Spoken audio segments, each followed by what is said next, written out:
Who can tell us exactly how to live? Now, in the past, many great minds focused on this question. These philosophers offered us some measures of wisdom and food for thought.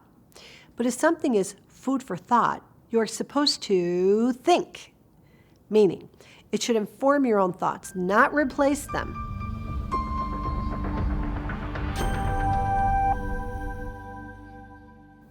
Some of the most obtuse people I know are well educated, and some of the wisest have no advanced education at all.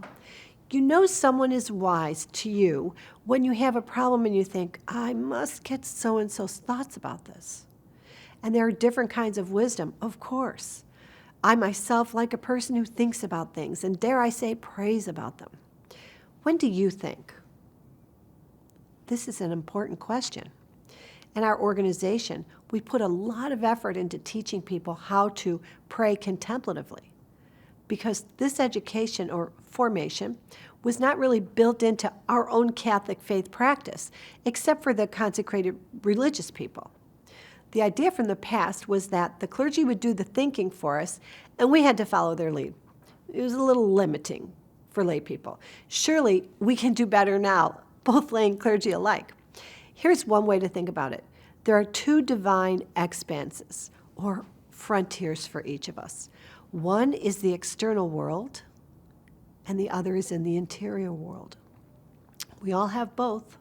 We should all focus some of our time on plumbing the depths of what is mysterious outside of us, the seemingly limitless galaxies maybe.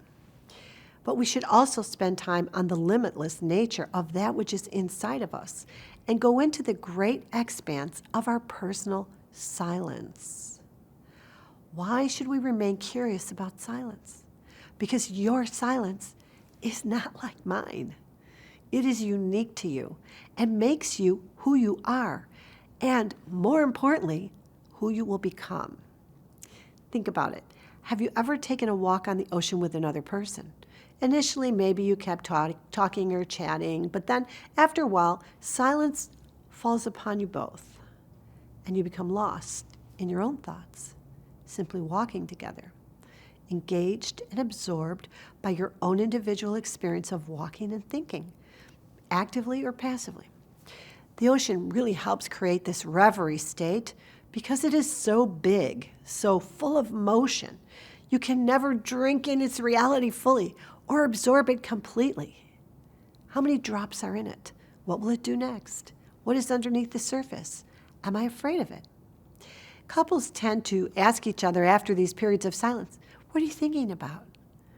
These quiet little exchanges between couples or friends create intimacy in the beautiful connection of sharing one's quieter thoughts. If it were two children walking on the sea silently, we would call it parallel play. What a great concept. We are together, but there is space for us to be separate too. When married couples understand this correctly, there comes a lovely harmony. And as the hospice nurse always says, we all die alone. So the sea is giving us an example we can grasp of uncharted territory that we can see and understand, meaning it is with us and we can touch it. The infinite external, the stars, galaxies, and heavens, and the infinite interior life within us are not so easy. We must be engaged with both, really in silence, to grow in wisdom, which is different from knowledge, obviously, but we must engage with both. Both offer apparent horizons that we can move toward, but we'll always have further to go. We cannot learn everything from the exterior world or from other people.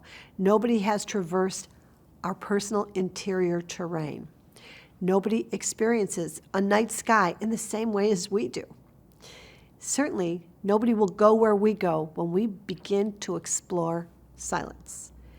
While this might initially frighten some people, it really is our greatest adventure, the last frontier as human beings on earth. Into the silence we must go, as they say, to lose our minds and find our souls. We begin to learn so much about ourselves, and we see others far differently, too. Mystics crave silence and find it full, as opposed to empty. It is by taking this journey into the vast silence that will make us the greatest and most effective philosophers of our own lives.